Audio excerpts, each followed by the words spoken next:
Have you ever wondered what you would do if one day everything you depended on suddenly disappeared? What if you had to start over in a new country with no degree, no connections, and very little money? Would you give up or would you find a way? This is not a story about success at the beginning. It is a story about confusion, fear, and small decisions that slowly changed everything. I remember the first night I arrived in the United States. It was cold, much colder than I expected. I had one suitcase, a few clothes, and just enough cash to survive for maybe 2 weeks. No degree, no special skills, and my English was not good. I couldn't speak fast, I couldn't understand everything, and every conversation made me feel small. That night, I sat on a thin mattress in a small shared room. There were 3 other people living there.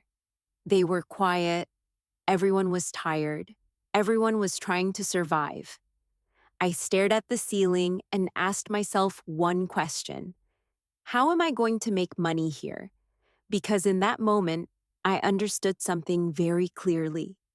If I didn't find a way to earn money quickly, I would not last long. The next morning, I woke up early. I didn't have a plan, but I knew I had to move. I walked outside. The streets were busy, cars everywhere, people moving fast. Everyone looked like they knew what they were doing, and I didn't. That was the first time I felt truly lost. But something inside me said, just start. Anything is better than nothing. So I did.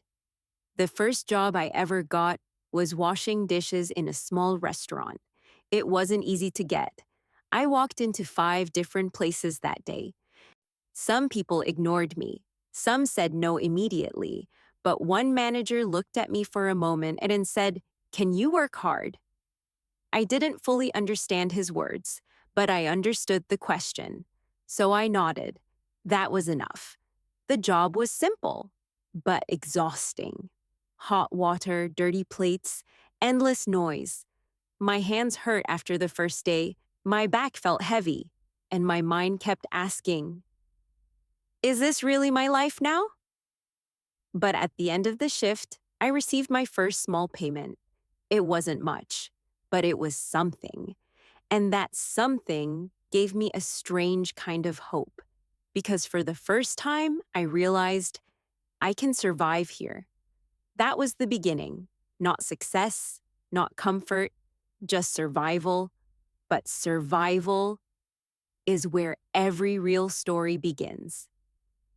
In the weeks that followed, I started to notice something interesting.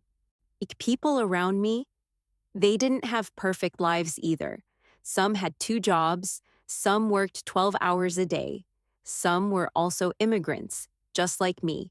And many of them did not have degrees either, but they were finding ways to make money, different ways, creative ways, small ways, that slowly built into something bigger.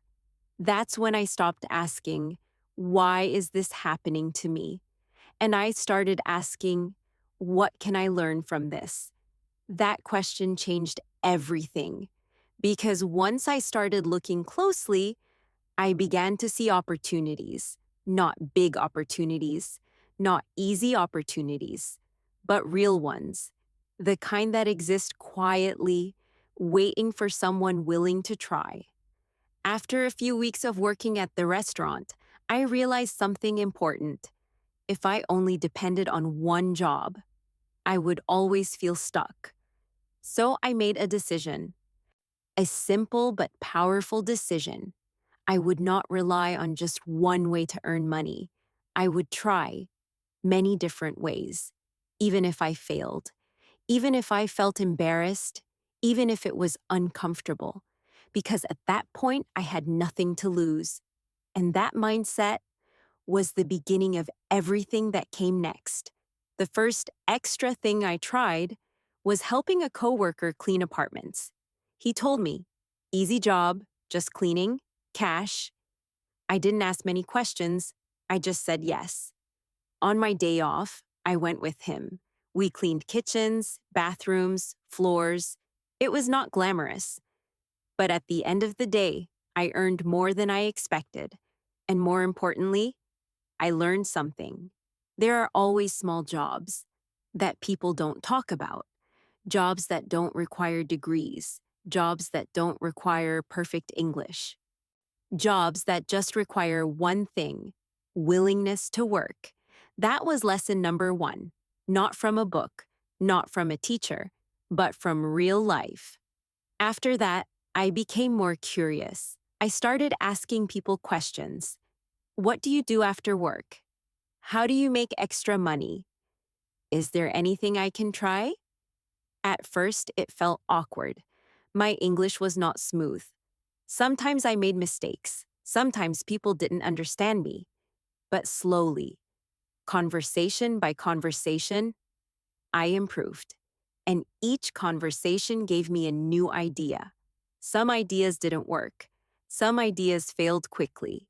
But a few started to change my situation. I remember one night, after a long shift at the restaurant, I walked home feeling exhausted. My feet hurt, my shirt smelled like food, and my mind was heavy. But when I reached my room, I didn't lie down immediately. Instead, I sat on the edge of the bed and thought about my future. Not 5 years later, not even 1 year later, just the next 30 days.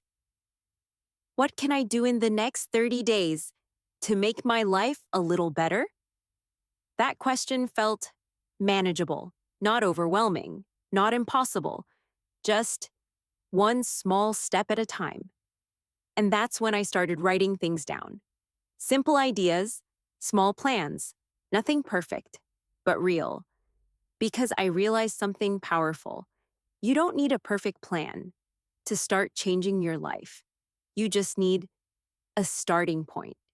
And for me, that starting point was this: try one new way to make money every time I had the chance.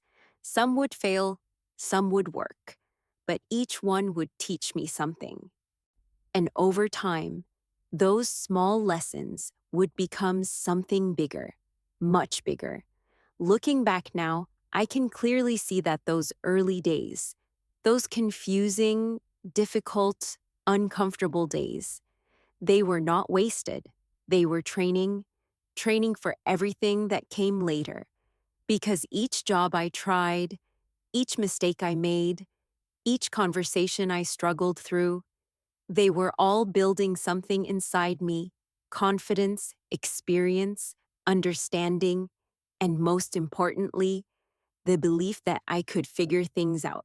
Not immediately, not perfectly, but eventually. And that belief is more valuable than any degree. Because when you truly believe that you can find a way, you stop waiting for opportunities and you start creating them. In this story, I'm going to share with you the 10 ways I discovered, not all at once, but step by step through real experiences. Some of them are simple, some of them are surprising, but all of them are real. And maybe, just maybe, one of them could change your life too. But before we continue, let me ask you one more question. If you were in my situation, with no degree, limited English, and very little money, what would you do first? Think about it, because your answer might tell you more about your future than you expect. The next few days, I kept thinking about that question. What would I do if I truly had no other choice? Not what is comfortable, not what feels safe, but what actually works. Because in reality, survival doesn't wait for confidence. It doesn't wait for perfect English. It doesn't wait for a perfect plan. It only responds to action. So I made a quiet promise to myself.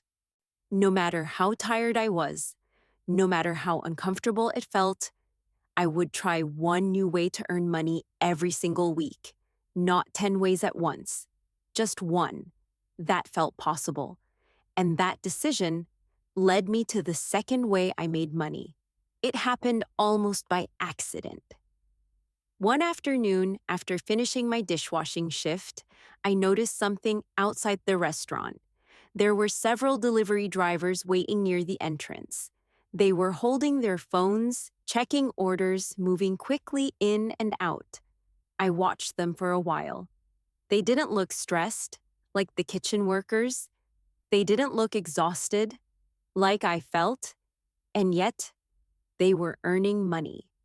That idea stayed in my mind. Later that night, I asked one of them a simple question. Is this job easy to start? He smiled a little and said, if you have a phone, you can try. That was it. No long explanation, no complicated process. Just try. The next day, I borrowed an old bicycle from a friend. It wasn't new, it wasn't fast, but it worked.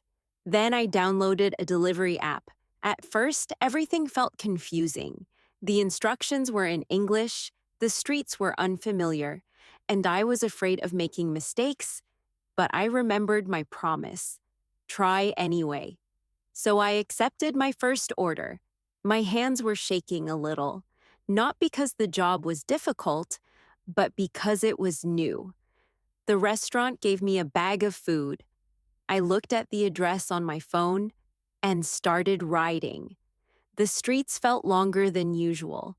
Every turn made me nervous. What if I go the wrong way? What if I'm late? What if I don't understand the customer? My mind was full of questions, but my body kept moving, slowly, carefully, one street at a time. When I finally arrived, I checked the address 3 times before knocking on the door. A man opened it. I said, "Delivery." Just one word. He smiled, took the food, and said, "Thank you." That was it. Simple, no problem, no confusion, just done. A few minutes later, I checked my phone. I had earned money. Not a lot, but enough to make me realize something important. This was different. This was flexible. I could choose when to work. I could work after my main job.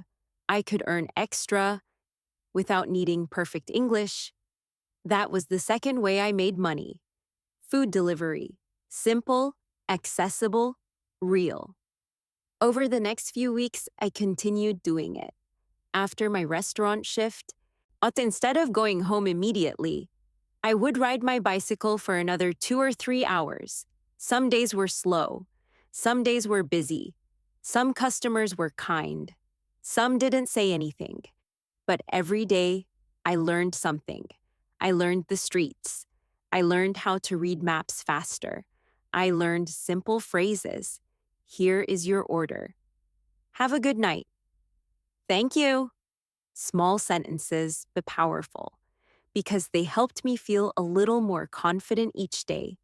And confidence is something you build slowly, not in one moment, but through repetition, through small wins, one delivery at a time.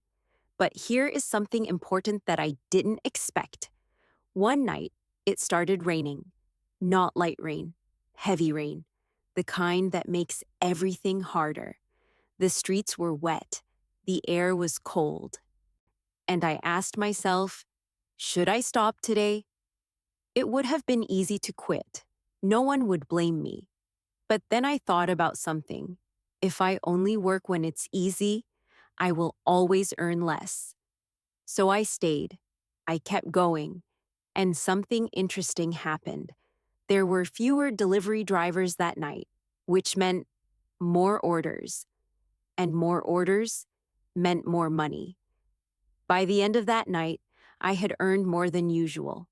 But more importantly, I had learned a powerful lesson. Sometimes, the uncomfortable moments are the most valuable ones, not just in money, but in growth. That rainy night changed the way I think. Instead of avoiding difficulty, I started asking, is there an opportunity here? Because very often, When something feels hard, other people stop. And when other people stop, space opens up. Space for those who continue. That was not something I learned in school. It was something I felt through experience. As the weeks passed, I began to combine my two incomes: dishwashing during the day, delivery in the evening, cleaning apartments on my days off. It was not easy. My body was tired almost every day. Sometimes I wanted to rest. Sometimes I felt overwhelmed. But then I would look at my small savings, slowly growing, and I would remind myself, this is progress. Not fast, not perfect, but real. And real progress is the only kind that matters.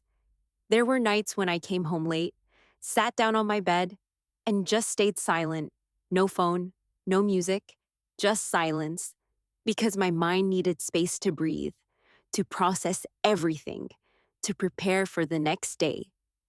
Those quiet moments, they became very important to me. They helped me understand that this journey was not just about money. It was about becoming stronger, more patient, more aware. Because when you are pushed into a difficult situation, you discover parts of yourself that you never knew existed. And slowly, without realizing it, you begin to change. Not in a dramatic way, but in small, steady ways, ways that last. By the end of the first 2 months, my situation was still not stable. I was still working multiple jobs. I was still learning English. I was still figuring things out. But one thing was different. I was no longer afraid of trying something new because I had proof that I could learn, proof that I could adapt, proof that I could survive. And that proof gave me courage. Courage to try the next idea, because deep inside, I knew something now. There is not just one way to make money. There are many. You just have to be willing to look for them, to try them, to fail sometimes, and continue anyway. And in the next part of this story, I will share another way I discovered, a way that didn't require physical strength, a way that started with something very simple, something you might already have. But at that time, I didn't realize how powerful it could be. By the time I reached my 3rd month in the United States, something inside me had changed. Not my situation, not my income, not even my English, not yet, but my mindset. I was no longer waiting for someone to give me an opportunity. I was starting to look for it everywhere, in small moments, in simple conversations, and in things I used to ignore, because I had already learned something important. Opportunities don't always look like opportunities. Sometimes they look like small problems or small needs. And if you pay attention, you can turn those needs into something valuable. That realization came to me in a very unexpected way. One evening, after finishing a few delivery orders, I stopped at a small grocery store near my apartment.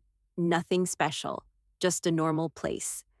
People walking in and out, buying food, talking quietly. I went inside to buy some cheap noodles. As I stood in line, I noticed something.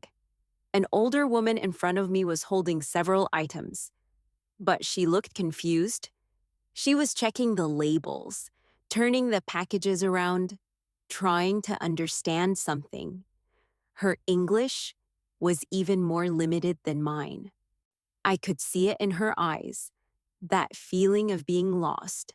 I knew that feeling very well. For a moment, I hesitated. Should I help? My English was not perfect. What if I said something wrong? What if she didn't understand me? But then I remembered all the times I needed help, and no one spoke to me.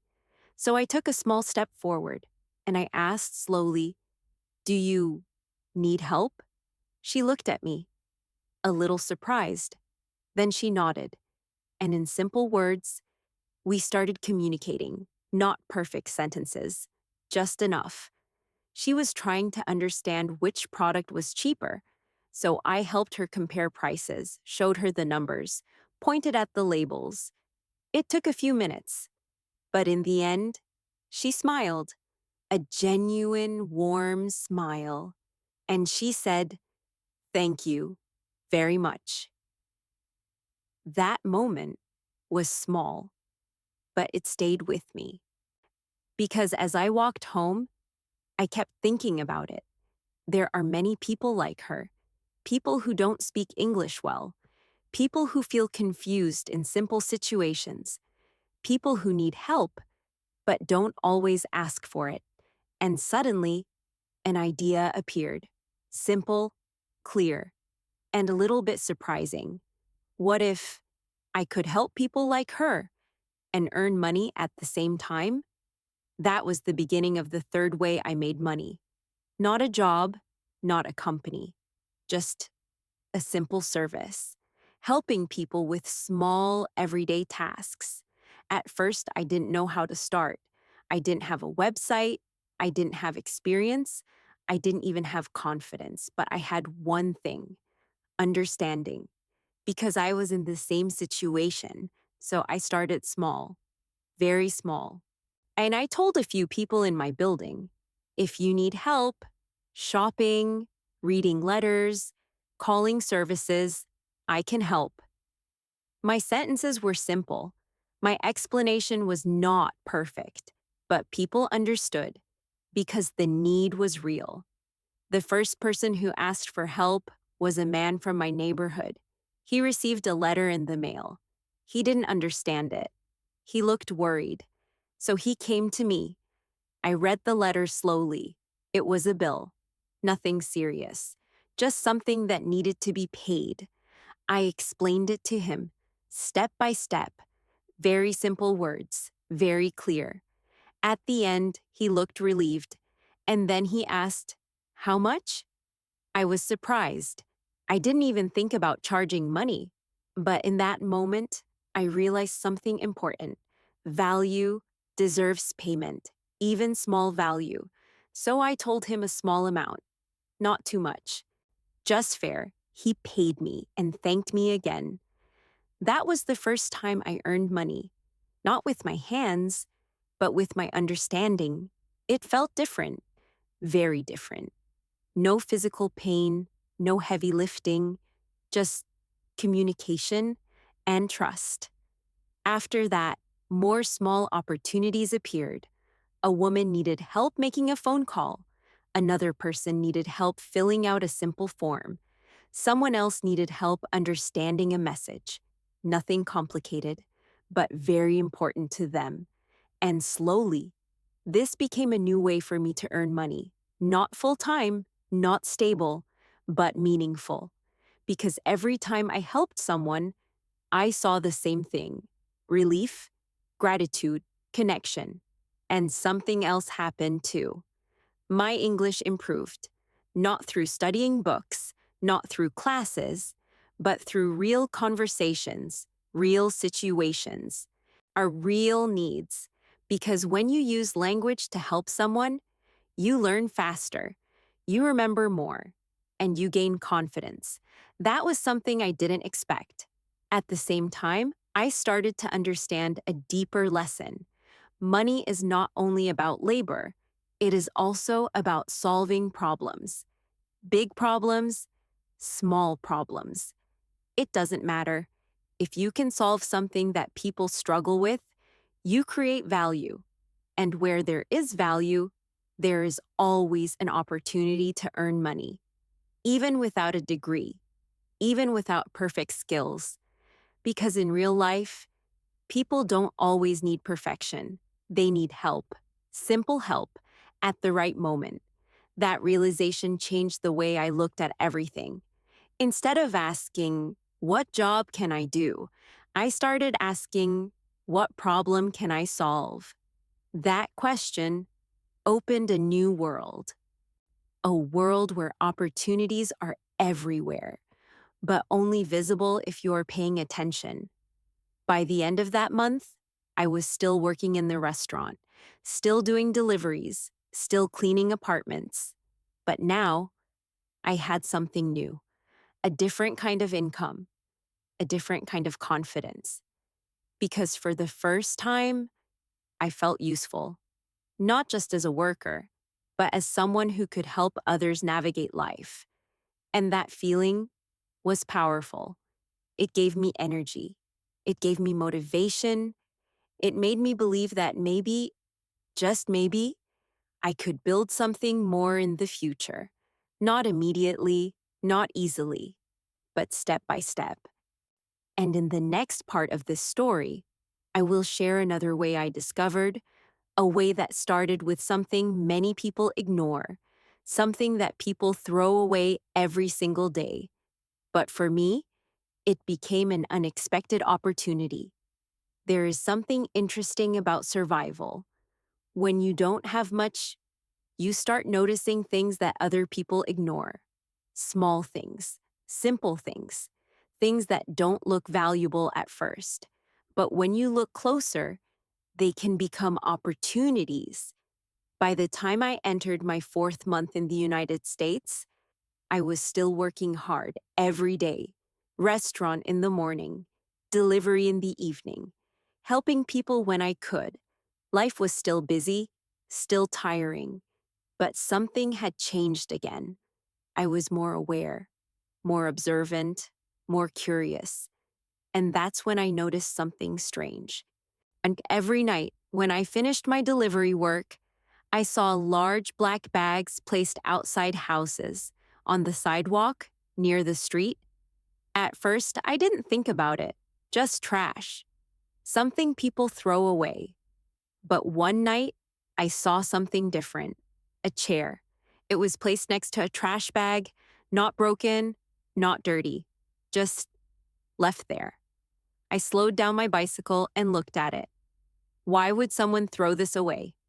It looked fine, maybe a little old, but still usable. I stood there for a moment, thinking.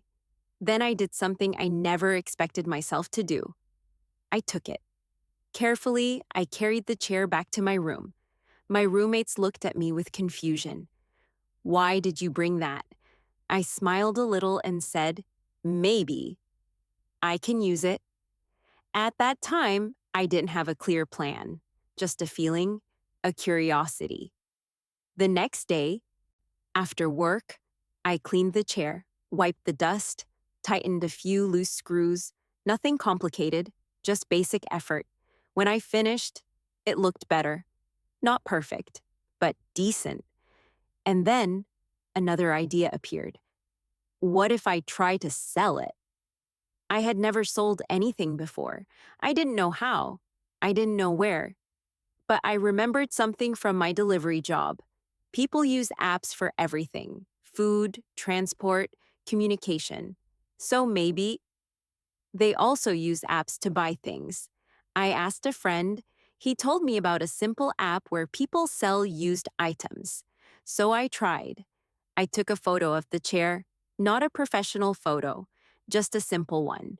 I wrote a short description, very basic English. Used chair, good condition. Then I added a small price, not high, just reasonable, and I posted it. After that, I waited. I didn't expect much. Maybe no one would buy it. Maybe I made a mistake. But the next day, I received a message. Someone was interested.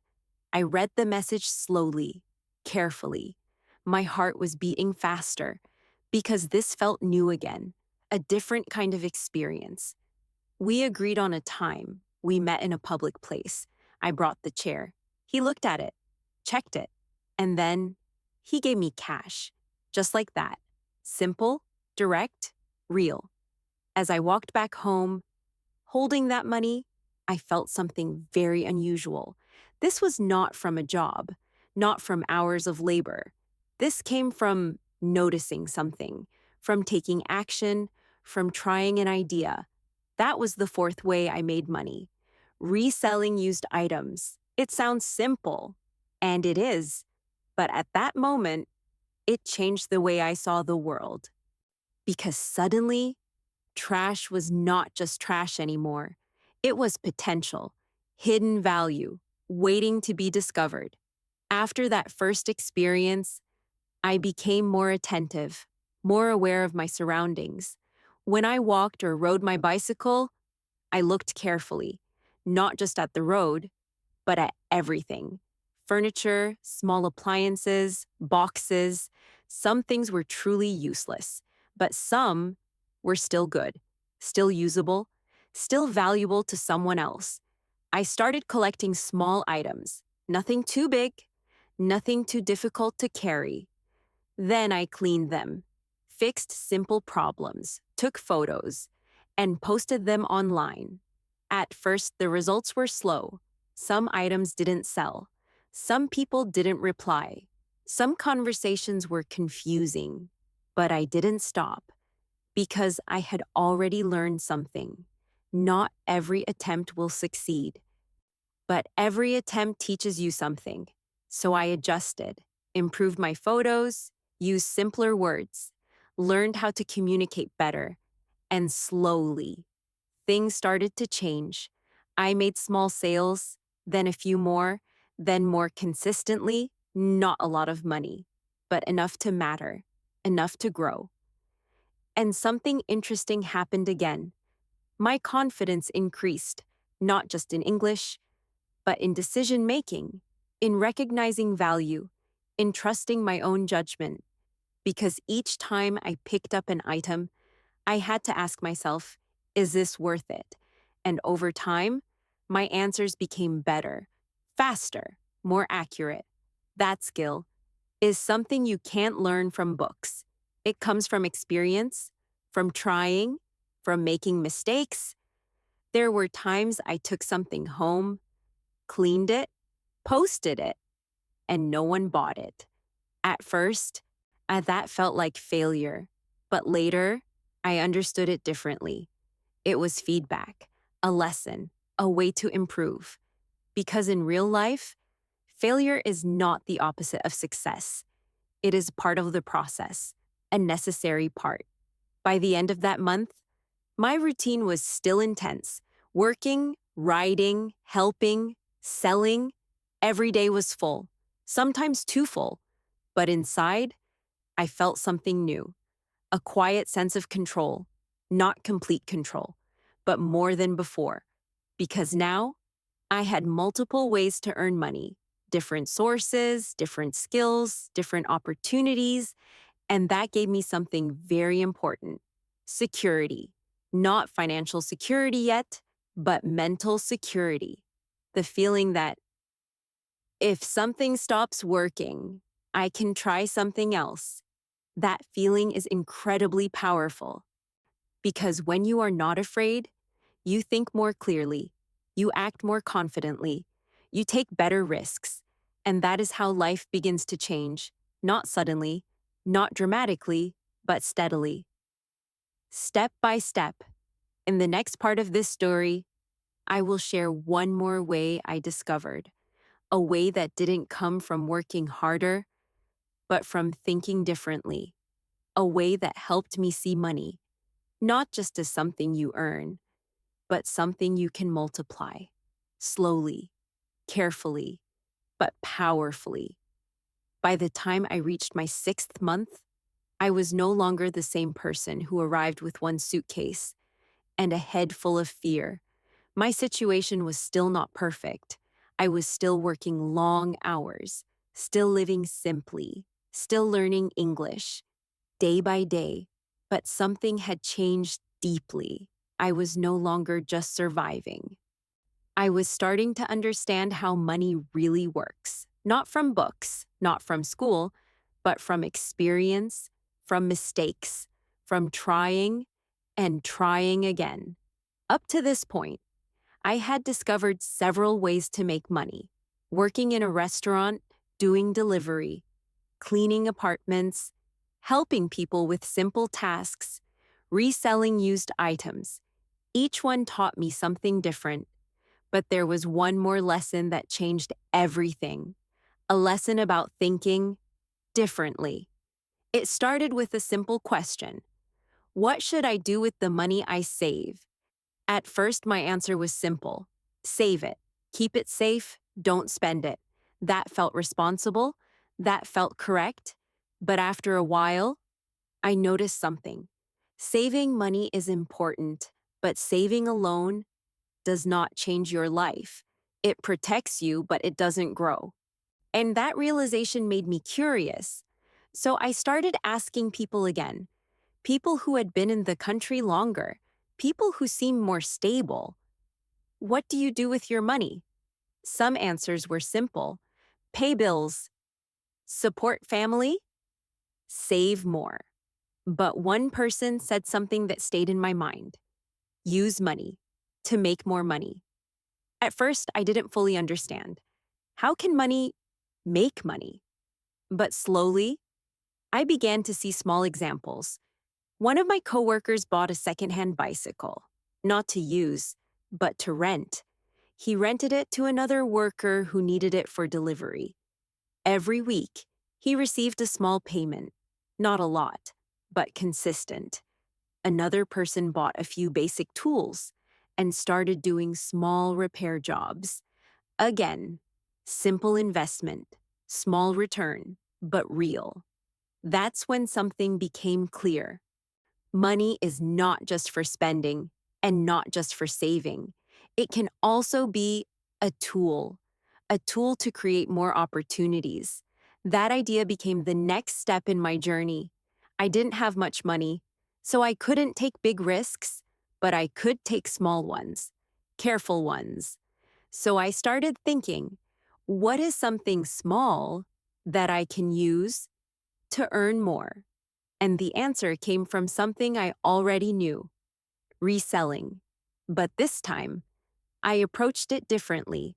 Instead of waiting to find free items, I started looking for cheap items that I could improve and sell at a higher price. Nothing expensive, just small things, simple things. I bought a used lamp once, very cheap. It was dusty, and the light didn't work properly. Most people would ignore it, but I saw potential. I cleaned it carefully, replaced a small part, tested it, and suddenly, it looked different, better, useful. Then I listed it online. This time, with better photos, clearer description, more confidence. And it sold for more than I paid. Not a huge profit, but enough to prove something important. This works. That moment changed the way I saw money forever. Because now, I understood one simple truth: even a small amount of money, if used wisely, can grow. Slowly, step by step. That became the next way I made money, using small investments to create small profits. Not fast, not easy, but real and sustainable. From that point on, I continued combining everything: work income, side jobs, small services, reselling, simple investments. Not one big source, but many small ones. And together, they created stability, not immediately, but gradually. And that is something I want you to remember. You don't need one perfect solution. You need multiple small solutions working together. That is how real life works. Looking back now, I can clearly see the 10 ways I discovered along this journey. Not all at once, but step by step, through real experiences, through effort, through patience. And if there is one thing I learned from all of this, it is this: you don't need a degree to start improving your life. You don't need perfect English to begin. You don't need perfect conditions. What you need is the willingness to try, to feel uncomfortable, to make mistakes, to keep going. Because every small action, every small step moves you forward. Maybe slowly, but surely. And maybe right now, you are at the beginning of your journey. Maybe you feel lost. Maybe you feel unsure. Maybe you are waiting for the right time. But here is the truth: the right time is usually not perfect. It is just now. So start small. Try something simple. Learn from it. Then try again. Because your life does not change in one big moment. It changes in small decisions made every day. And before you realize it, those small decisions become a completely different life. Thank you for staying with this story. If this story made you think or helped you feel a little more hopeful, you can continue this journey with me. Take a moment to like this video and subscribe to the channel so you don't miss the next story, a new lesson, and maybe a new idea that could change your life. And if you want to practice your English, just listen again, slowly, calmly, one sentence at a time, because learning, just like life, is a slow and beautiful process. I'll see you in the next story.